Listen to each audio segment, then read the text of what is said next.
Like more of the Browns locker room is leaking information out about Shedeur Sanders. In areas of a football team you want to keep guarded with the safe space is the locker room. One place that is definitely in jeopardy of losing any security, anything being secret, is the Cleveland Browns locker room. Now, I am here to tell you, the locker room has been leaking information to Browns insiders for the last week. I mean, it's so much information to the point that every day something new was coming out of the Browns locker room just turned into a straight-up reality show. Only swap the roses for helmets and the crying for pure rage. Players are blasting the coaching staff like it's a street fight.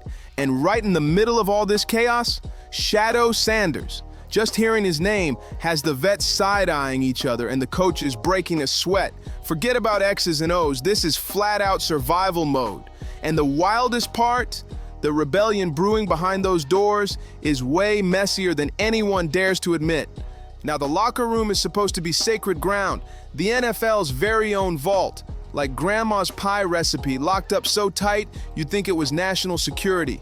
That's where players yell, break down, throw hands, and build trust in ways the fans will never witness. Is the kid progressing? Is he improving? Is he being developed by the Cleveland Browns? Whereas history would tell us probably not. Right there, boom. He's not even being developed by the damn Cleveland Browns. They just got him there holding a roster spot because they don't want to see him shine anywhere else. They don't want to be the headlines of bad stories again, just like they are with Baker Mayfield. Because they know if they trade Shedeur Sanders, he gonna go somewhere else and shine.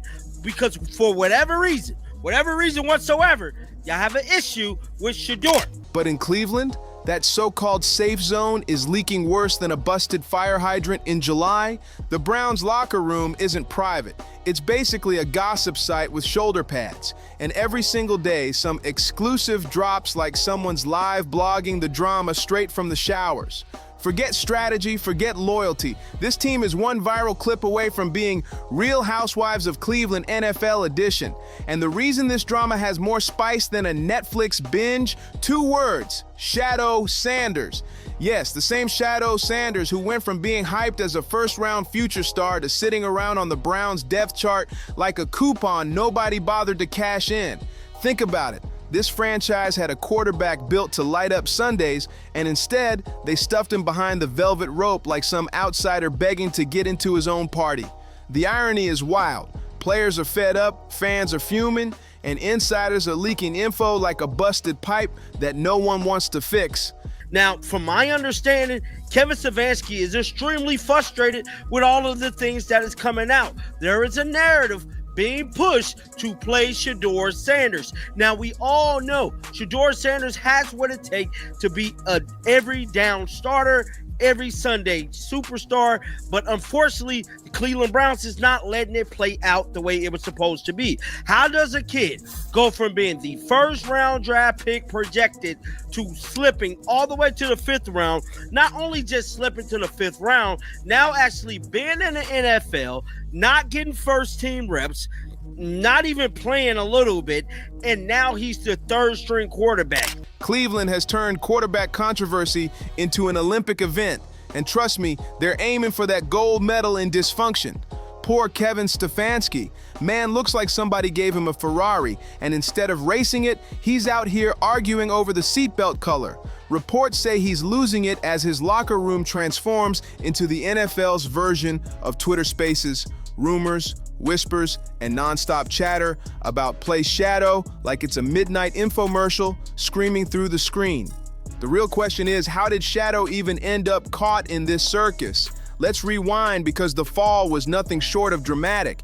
It made Wall Street crashes look like minor hiccups, but fine, slipping in the draft happens. The real disaster came after. Cleveland didn't just draft Shadow, they locked him away like a family heirloom nobody's allowed to touch. No first-team reps, no game-changing snaps. He's not QB1, he's not even QB2, he's QB3. The football version of the kid stuck getting picked last in gym class. A superstar hidden away like he's in witness protection, and the whole locker room can see it. The Cleveland Browns of the National Football League have one of the best quarterbacks on their team in hostage. Well, who is that, B-Watch? Shedeur Sanders.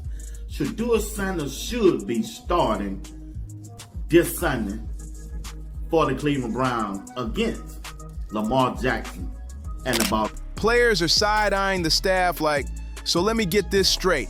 We've got a rocket arm sitting here, but instead, we're playing musical chairs with average quarterbacks. The disrespect is insane.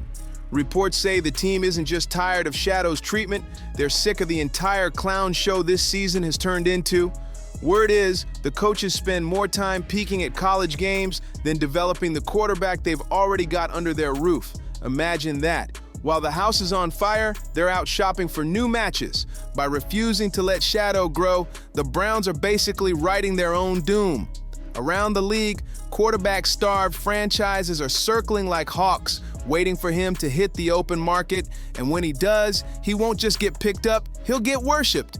Meanwhile, Cleveland will be sitting there watching him torch the league while they waste another draft pick on the next savior who fizzles out faster than fireworks in a summer rainstorm. The Browns are guarding Shadow like he's some classified government file, hidden. The Browns wanted Kenny Pickett to battle 40-year-old Joe Flacco. That's their answer at quarterback. And they drafted Dylan Gabriel in the 3rd round and then put through the Shedeur, the most popular player in the draft, they threw in the 5th round, and they say it's a value pick. When they say it's a value pick, the value is what? You're not giving him a chance to start. You're not. They won't even let him play the ones in practice. Why did they draft him? Restricted, locked behind clearance levels. But here's the twist. They're not protecting national security. They're protecting fragile egos. This isn't development. It's quarterback hostage-taking. And now, the whole fiasco has blown into a full-on national circus. It's not just whispers around Cleveland anymore. ESPN had to jump in and stir the pot, putting Shadow's every move under a microscope. Forget touchdowns and interceptions, now he's being picked apart over fashion choices and sideline vibes. His sunglasses collection has turned into a bigger debate than half the games this season, like Congress holding hearings over his drip instead of his play. And the fallout? The fan base is split right down the middle. Half sees Shadow as the savior in waiting, the guy who could finally drag Cleveland out of its eternal misery. The other half thinks he's guilty of nothing more than daring to exist with swagger, and somehow that's a crime. The same confidence that would make him a star anywhere else is being torn apart in Cleveland like it's some scandal that needs to be punished. Meanwhile, behind the scenes, the Browns are already drooling over next year's quarterback draft. Instead of building up the guy they've got, they're out here window shopping for their next franchise savior, which in Cleveland usually means their next failed experiment. Nothing screams dysfunction like planning your next breakup before the current relationship has even started. You know I'm the biggest Shedeur fan in the world. There's nothing he can do Friday to win the job to start against the Bengals. Let's get that out of the way right now. What Shedeur can do is he can change the narrative. The narrative is the Browns don't see him as a franchise quarterback. They would have drafted him in the 1st round if they did. They drafted Dylan Gabriel over him.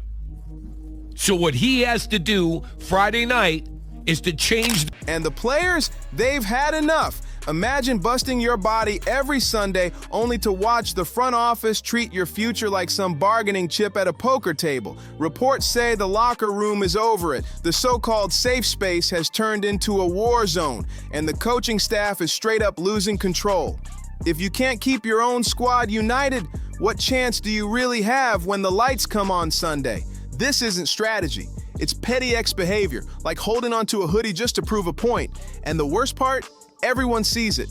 Fans, analysts, even players on other teams. The mutiny is just the loudest red flag. The truth is, Cleveland has no clue what to do with Shedeur Sanders. He's too electric to ignore, but they're too scared to unleash him. So what do? Hold him hostage on the bench and pray no one notices. Spoiler alert, everybody noticed. You can't hide a star, not even under a clipboard. One preseason flash was all it took for half the league to perk up, like dogs hearing the treat bag crinkle. Cleveland? God. Kevin, you think we all are stupid? You don't think we know football?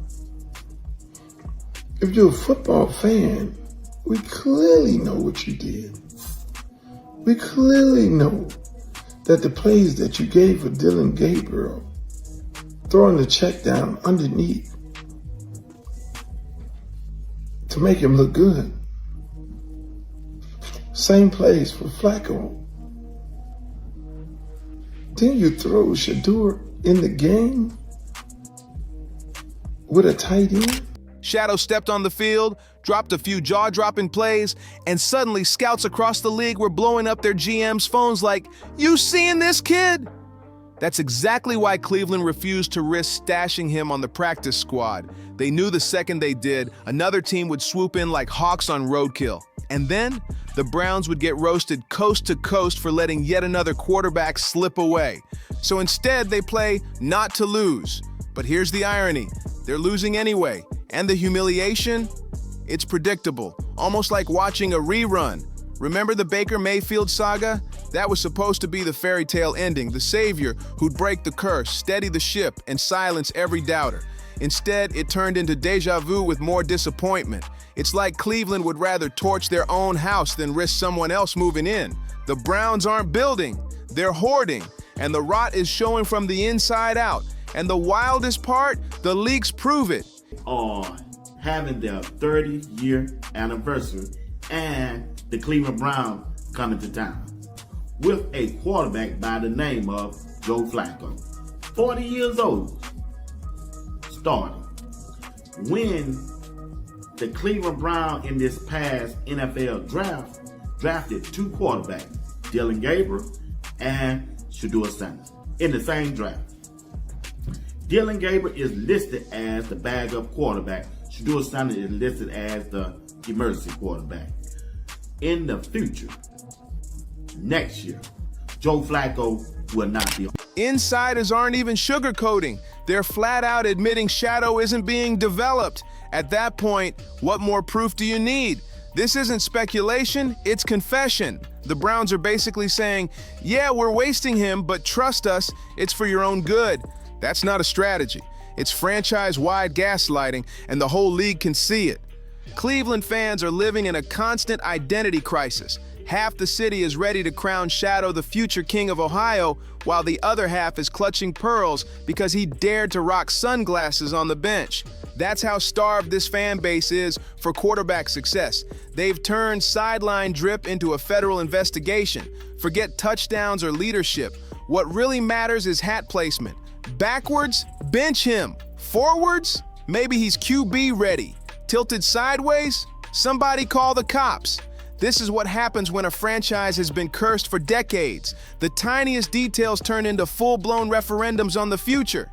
Now, Shedeur had 5 sacks, 5 drives, just was trying to impress coaches, the fans, trying to live up to what Dylan Gabriel just put out there on the field. And Kevin Stefanski handled that situation and this whole quarterback competition horribly, because you removed an opportunity for him to redeem himself in that situation, to go out as a winner.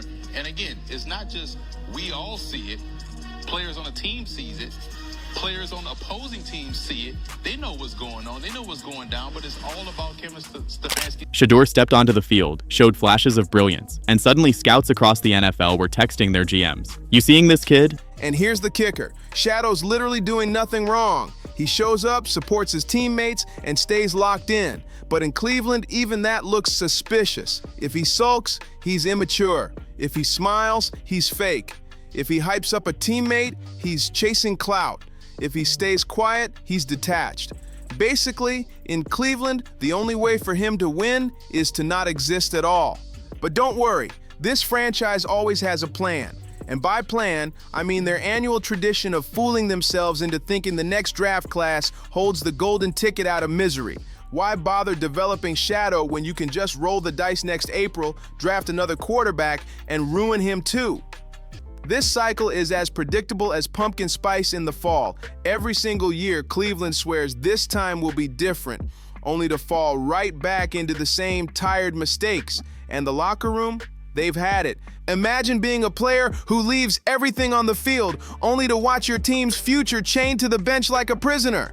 Imagine knowing your entire season could flip if the coaches swallowed their pride and gave Shedeur a shot. That's why the leaks keep pouring out. That's why the frustration is boiling hotter than ever. Fans are ready to abandon Cleveland, burning jerseys, ditching season tickets, even risking their sanity, all because the team refuses to unleash a young quarterback. That's not loyalty anymore. That's emotional blackmail, and the Browns walk straight into it. Flacco was quarterbacking, and I got that, and you don't look at the Cleveland Browns as being a juggernaut offensively, but since these defense was so awful, we thought a Pop Warner team could drop 30 on them. So the fact that they showed up yesterday and handled their business to some degree is cause for pause, to have a little bit of faith in them, because I have zero concerns about an offense stewarded by Joe Burrow with Jamar Chase as your primary weapon. I have zero concerns about the Bengals offense. And here's the sad truth.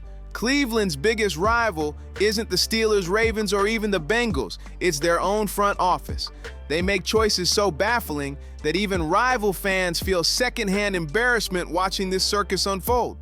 You can't sabotage a season this efficiently by accident. It takes effort. At this point, incompetence is basically part of the Browns brand, and the craziest part, all this chaos, all this division, all this national debate, it's all happening over a third-string quarterback. Let that sink in. Cleveland could lose its locker room, fracture its fan base, and torch its season, all because of a guy they refuse to even let touch the field. If this doesn't scream, "We have no idea what we're doing," then nothing does. The paranoia, the insecurity, the obsession with past failures, it's all wrapped up in how they're treating Shedeur. And if history tells us anything, this saga won't end quietly. At some point, either Shedeur will force his way out, or the Browns will finally cave and give him the shot he's earned. Until then, the leaks won't stop. The locker room will keep fuming, and fans will keep losing their minds over hats, smiles, and sunglasses like it's breaking news. It's him to be the security blanket, which is what you brought him there for to begin with. You didn't bring him there to lead the Browns. You brought him to be a security blanket in the event that you couldn't find somebody else who could do it. That's why people in Cleveland were looking at it last year. Why the hell isn't he here last year? What the hell you let him get out the door for before you ultimately brought him back after the season he had a couple of years ago? But I do think it's important to bring this one nugget up. I'm looking at the average time to throw for a quarterback last year in the National Football League. Dan, correct me if I'm wrong, but I think it was like at 2.42 to 3.14 seconds, if I remember correctly, based on what I read. The Browns might think they're in control of the story, but the truth is, they've already lost it. Their handling of Shedeur Sanders isn't just bad management, it's performance art in dysfunction. Every single move feels like a sketch from a comedy show, except the punchline is always pain for Cleveland fans. You'd think a franchise haunted by decades of misery would be desperate to develop a young star.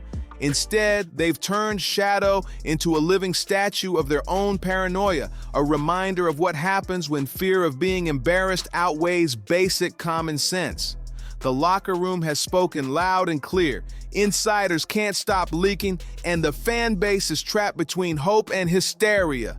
Unleash the kid and risk being wrong, or keep him locked up and guarantee disaster. And here's where the whole saga hits its breaking point. The Browns are standing at a crossroads, and every signpost is flashing in neon. So there was a Browns preseason game against the LA Rams today. And Shedeur Sanders, he didn't play well, but he was also playing with the 3s and 4s. But young quarterback, you got to experience certain things. It comes with the learning process. Cool, I get it. But Stefanski, the Browns coach, did not put him back in for the 2-minute drill, which they could have went to win the game. Instead, he put out a quarterback that probably won't be on the roster come Tuesday. They just picked him up because quarterbacks got injured, and they don't really want him in hunting. On one side, you've got Shedeur Sanders, a quarterback raw with talent, sitting in chains like some hidden secret the league already knows about. On the other side, you've got Cleveland's never-ending fear of being wrong, dragging them back into the same swamp they've been stuck in for decades. The whispers in the locker room aren't whispers anymore, they're shouts. Players are tired of watching Sundays slip away while their best chance at turning the tide is glued to the sideline. Insiders keep leaking, fans keep snapping, and the national spotlight is getting hotter by the day. Cleveland isn't just risking another bad season, they're risking the very trust of the people who bleed orange and brown. Fans are watching, rival teams are circling, and Shadow himself can't stay quiet forever. When talent like his gets caged too long, it either explodes or escapes, and when that happens, Cleveland's front office will have no one to blame but themselves. This isn't just about football anymore. It's about pride, power, and whether a cursed franchise is willing to break its own cycle. One decision could flip everything, but knowing Cleveland, they'll drag it out until the chaos swallows them whole. The craziest part? Shadow hasn't even played a full season snap, and yet his shadow looms over everything in Cleveland. Every press conference turns into a guessing game, every headline circles back to him, and every fan argument on Twitter spirals into the same question: why isn't he playing? It's like the Browns built their own storm cloud and then act surprised when the lightning hits. Inside the building, tension is so thick you could cut it with a helmet visor. Veterans are side-eyeing the coaching staff. Younger guys are whispering that they're wasting their shot, and nobody trusts the so-called plan anymore. The vibe isn't just uneasy, it's mutiny in slow motion. And the front office? I'll be honest about Shedeur. I think the plan is to destroy his stock. Not drafting him would have been too direct. Draft him to a crowded QB squad. Don't give him any reps. Make up a reason to not start him. Keep him on the bench or cut him. The last thing teams want is for him to shine and make them look stupid for passing on him. The Browns owner clearly separated himself so that he wouldn't be on the wrong side of the black ball. Whoever this is said this perfectly. So don't be surprised when they try to play it out this way. The great thing about this is that the fans, the public, were not slow. They keep smiling in interviews, acting like this is all under control, when everyone knows they're clinging to the wheel of a car already spinning out. That's why insiders keep dropping bombshells, why fans are threatening to walk, and why rival teams are waiting like vultures for Cleveland to slip just one more time. Shadow doesn't even need to take the field to dominate the narrative. He already is the story. And unless the Browns stop playing scared, the ending is already written. Either unleash him and face the fallout, or keep him caged and watch the entire franchise collapse under the weight of its own paranoia. Either way, the storm is coming. And when it hits, people won't be talking about dropped passes or blown coverages. No, they'll remember that Cleveland's biggest fumble didn't happen on the field, it happened in the front office. The way this team mishandled the one quarterback who might have saved them will go down as one of the wildest scandals in franchise history. Fans know it, players feel it, and the league is watching every single move. So what do you think? Should the Browns unleash Shedeur Sanders before it's too late? Let me know in the comments. And if you made it this far, make sure to hit like, subscribe, share this video, and I'll see you on the next one.